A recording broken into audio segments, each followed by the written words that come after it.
Hello students, in the previous video we have studied about the SN2 mechanism, that is the biomolecular nucleophilic substitution mechanism, which is abbreviated as SN2. Today we are going to study the substitution nucleophilic unimolecular, means SN1 mechanism. SN1 and SN2, these are the two types of nucleophilic substitution mechanisms.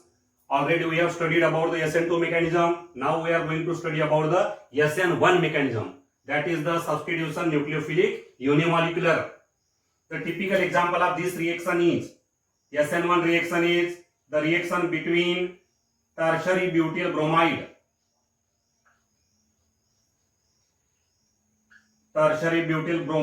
and hydroxide ion in aqueous medium. Hydroxide ion should be in aqueous medium, that is in water. So this reaction gives tertiary butyl alcohol as a product. Tertiary butyl alcohol is obtained here, and Br negative is the leaving group. Br negative is leaving group. OH negative, that is the hydroxide ion, is a nucleophile. Now here these are the two reactants, but out of these two reactants, tertiary butyl bromide is known as the substrate, while the hydroxide ion is known as the reagent. You should know the meaning of the substrate and the reagent. Reagent is that reactant which acts on the other reactant. So here OH negative is reagent, while substrate is the reactant on which there is the action of the reagent. So this is the substrate, this is the reagent, and this is the product. Tertiary butyl alcohol is the product, and this is the leaving nucleophile, leaving group or leaving nucleophile. So this is the typical example of SN1 reaction. The kinetics of this reaction. Now in this reaction, see that there is a breakdown of the CBr bond. During the breakdown of the CBr bond, the shared electron pair of this CBr bond is carried away by Br, means the CBr bond undergo heterolytic fission or heterolysis. Here heterolytic fission occur. Heterolytic fission. Heterolytic fission means the bond fission or the breakdown of the covalent bond in which both the shared electrons are carried by only one atom, that is known as the heterolytic fission. So by the heterolytic fission of the carbon bromine bond, the Br negative gets separated, and there is the formation of new covalent bond between carbon and the nucleophile. And for the formation of this new covalent bond, the lone pair of electron which is present with the nucleophile is used for this bond formation, new covalent bond formation. So this is the example of nucleophilic substitution, SN1 mechanism. Now here, kinetics of this reaction. The kinetic study, the chemical kinetic study of this reaction shows that the rate of this reaction is directly proportional to the molar concentration of tertiary butyl bromide only. This equation is known as the rate law for this reaction. It is the rate law, and this rate law, which is obtained experimentally, which is obtained from the kinetic study, it reveals that, or it shows that the rate of this reaction is influenced by the concentration of only one reactant, that is the tertiary butyl bromide. The rate is not influenced by the concentration of other reactant, that is the hydroxide ion.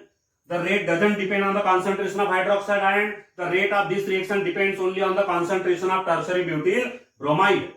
And therefore, from this experimental rate law, we can decide the order of this reaction. Order of this reaction will be 1, means the reaction will be first order reaction. The reaction will be first order. Again, the kinetic study of this reaction also shows that this reaction actually occurs in two steps. This reaction actually occurs in two steps. One of the step is the slowest step, which is known as the rate determining step, RDS. Rate determining step. Slowest step of the reaction is known as the rate determining step. And the rate determining step of the reaction was found to include both only single reactant, that is the substrate only, Here rate determining step contain only single reactant, that is the tertiary butyl bromide. Only tertiary butyl bromide is involved in the rate determining step. Only one reactant, that is the substrate, is involved in the rate determining step. The rate determining step doesn't involve the hydroxide ion. Hydroxide ion doesn't take part in the rate determining step. Only the tertiary butyl bromide or the substrate takes part in the rate determining step, and therefore the reaction is here unimolecular reaction. Means the molecularity of the reaction is 1, or the reaction is said to be unimolecular reaction. This reaction is unimolecular reaction. Molecularity of the reaction is 1. The molecularity is nothing but the number of reactant molecules taking part in the rate determining step. That is the slowest step of the reaction, and it was found after the kinetic study that the rate determining step of this reaction, slowest step of this reaction, include only substrate, that is the tertiary butyl bromide. Other reactant doesn't take part in the rate determining step, and therefore the molecularity of the reaction is 1, or the reaction is unimolecular. Now the mechanism of this reaction. Mechanism means the sequence or the manner by which the reaction occurs, by which the breaking and making of bond takes place during the reaction. That sequence or that manner or that method or that way by which the chemical reaction occurs, by which there is a breakdown of the covalent bond and formation of new covalent bond, that method is known as the mechanism. So here mechanism of the reaction is also known from the kinetic study. The kinetic study of this reaction gives us the mechanism, and it was found that the mechanism is a two-step mechanism. This reaction involves two-step mechanism. Two steps are involved in this mechanism of this reaction, and here step 1 includes, step 1 involves the heterolytic fission, which is also known as the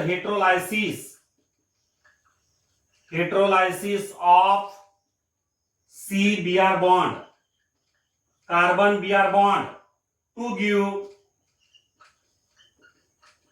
the carbocation.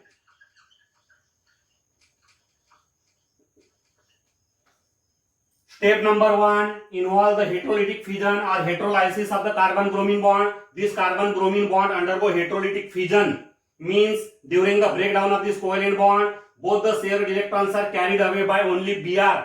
It is known as the heterolytic fission, and there is a formation of the intermediate species. That intermediate species is known as the carbocation. So we can represent this mechanism diagrammatically.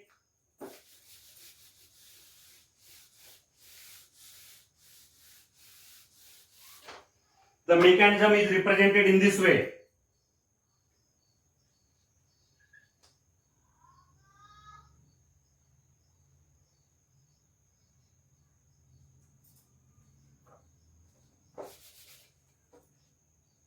This is carbon-bromine bond. This is one methyl group.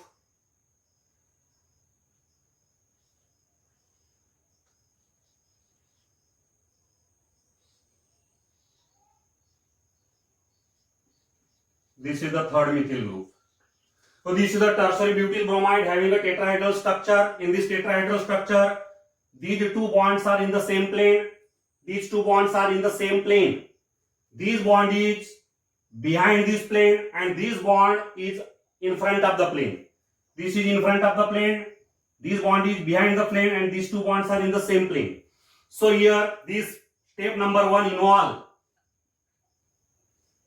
the heterolytic fission of the carbon-bromine bond. By the heterolytic fission of the carbon-bromine bond, there is a formation of carbocation. This is the RDS or the rate determining step. Rate determining step involves only one reactant, that is tertiary butyl bromide, and therefore the molecularity of the reaction is 1, or the reaction is unimolecular. So after the heterolytic fission of this carbon-bromine bond, there is formation of an intermediate which is known as the carbocation. there is formation of carbocation.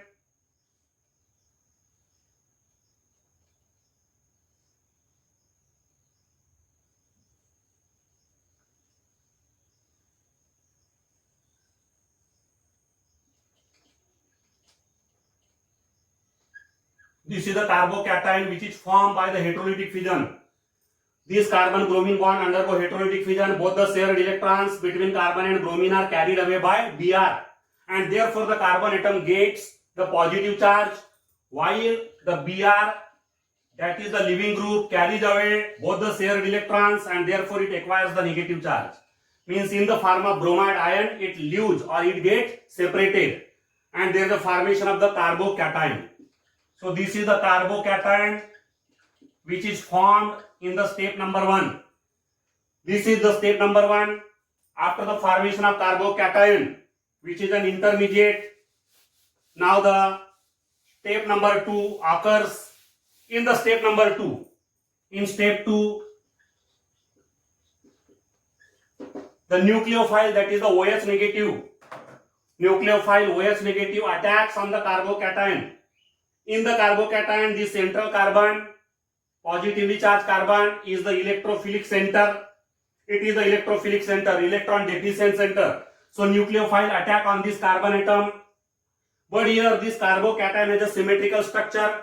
Carbocation has symmetrical structure means it is planar. And in this carbocation, all these three bonds, three covalent bonds are in the same plane, making angle of 120 degree between them.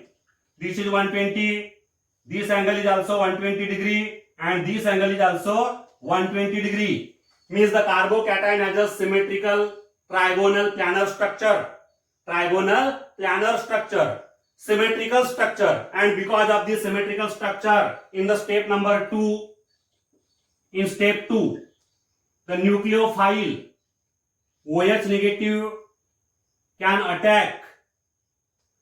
The nucleophile OH negative can attack on the carbocation from both sides, that is from the front side as well as the back side. This is the carbocation. This carbocation has a symmetrical structure. Both the sides are identical, front side and back side, both sides are identical. Here, all these three bonds, this is one covalent bond, this is another covalent bond, this is another covalent bond. All these three covalent bonds are in the same plane. It has a trigonal planar structure, and due to this trigonal planar structure, the front side and the back side, both the sides are equivalent, identical, and therefore the nucleophile, that is the OH negative, this OH negative can attack on this electrophilic center, that is the carbon atom, from both sides, front side as well as back side. And therefore here two possibilities are there. There are 50% possibilities or 50% chances of attack of this nucleophile on the electrophilic carbon from the front side, and remaining 50% chances are there from the back side. This OH negative can attack, this nucleophile can attack on this electrophilic carbon atom from front side as well as back side. So there are 50% chances of attack from the front side and remaining 50% chances of attack from the back side. And because of this, there is a formation of two types of products. If the nucleophile will attack from the front side, then the product which is formed will have this type of configuration. The product will have similar configuration.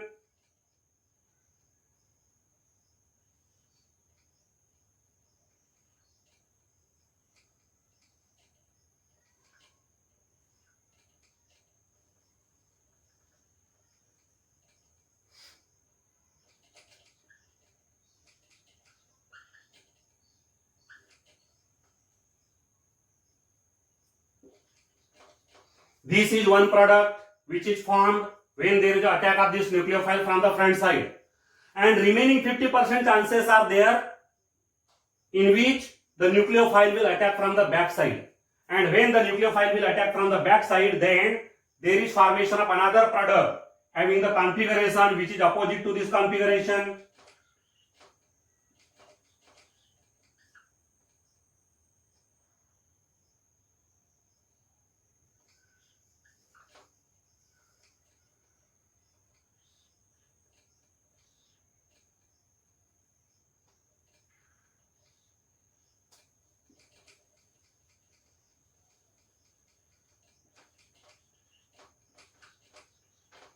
This is another product which is formed when the nucleophile will attack on the electrophilic center, that is the carbon atom from the back side.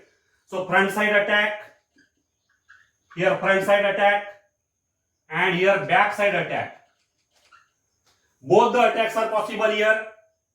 This nucleophile in the second step can attack from the front side as well as the back side of the carbocation. When the nucleophile will attack from the front side of the carbocation, then there is a formation of this product which have a configuration identical to the configuration of the substrate or the reactant, while the remaining 50% product here which is obtained due to the attack of nucleophile from the back side has a configuration opposite to this configuration, opposite to the configuration of the substrate, and this is known as the inversion of configuration, while this is known as the retention of configuration. Means here we get the 50% product with the retention of configuration, that is the same configuration as that of the configuration of the substrate, while remaining 50% product will have the opposite configuration as compared to the configuration of the substrate, and it is known as the inversion of configuration.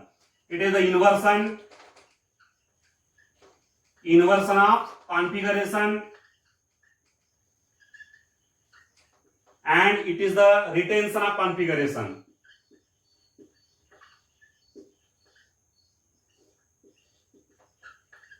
So both the possibilities are here. Unlike the SN2 mechanism in which there is only 100% inversion of configuration, in the SN2 mechanism we have seen already that the product which is obtained has a configuration opposite to the configuration of the substrate. Total product, 100% product which is obtained has a configuration opposite to the configuration of the substrate. Means in the SN2 mechanism there is a 100% inversion of configuration, but in the SN1 mechanism there is a 50% inversion of configuration and 50% retention of configuration. Means here the 50% product will have the configuration opposite to the configuration of the substrate, and the remaining 50% product will have the configuration similar to the configuration of the substrate. Retention and inversion of configuration, both of these are possible, and the main reason behind this is the symmetrical structure of the carbocation. This carbocation intermediate has a symmetrical structure, trigonal planar structure, and because of the trigonal planar structure, because of its symmetrical structure, the nucleophile can attack on the electrophilic carbon from front side as well as the back side, and because of the both side attack there is a formation of 50% product with the retention of configuration and 50% product with the inversion of configuration. Now here, if the substrate is optically active, if the substrate is chiral, if this carbon which is present here, central carbon is chiral carbon, if the molecule is chiral or optically active, then it is found that the product which is obtained is a racemic mixture. The product which is obtained is a racemic mixture. Already you know the meaning of the racemic mixture. Racemic mixture is a equimolar mixture of two enantiomers, dextro and leo isomers of a same compound. Dextro plus leo, 50-50% is known as the racemic mixture. So here in the SN1 reaction there is a formation of racemic mixture, because if the substrate is dextro, then it will give 50% dextro and 50% leo. If the substrate is leo, again it will give 50% leo and 50% dextro, and because of formation of 50% dextro and 50% leo, in the SN1 reaction there is a formation of racemic mixture. Means the SN1 mechanism leads to the racemization. SN1 mechanism lead to the racemization. In the SN1 reaction there is a formation of racemic mixture. Unlike the SN2 mechanism, in the SN2 mechanism the product have a configuration opposite to the configuration of the reactant. If the reactant is dextro, then the product is leo. If the reactant is leo, then the product is dextro. But here, if the product if the substrate or the reactant is dextro, then the product is racemic. If the substrate is leo, again the product is racemic. Means in the SN1 mechanism there is a racemization, there is a formation of racemic mixture. And the main reason behind the formation of racemic mixture is the symmetrical structure of the carbocation intermediate which is formed after the first step. In the first step there is the formation of carbocation, and in the second step there is the attack of nucleophile from the front side as well as back side on the carbocation to give the product. So racemization occurs here, and it can be checked by taking the optically active substrate. This substrate is not optically active, but when we replace this optically inactive substrate by any optically active substrate, then we can check that there is a formation of racemic mixture. There is a formation of 50% product with the retention of configuration and 50% product with the inversion of configuration. It can be practically checked by taking the optically active substrate. So in this way, the SN1 mechanism lead to the racemization, SN1 mechanism lead to the formation of racemic mixture, while already we have studied SN2 mechanism in which there is the inversion of configuration. Thank you.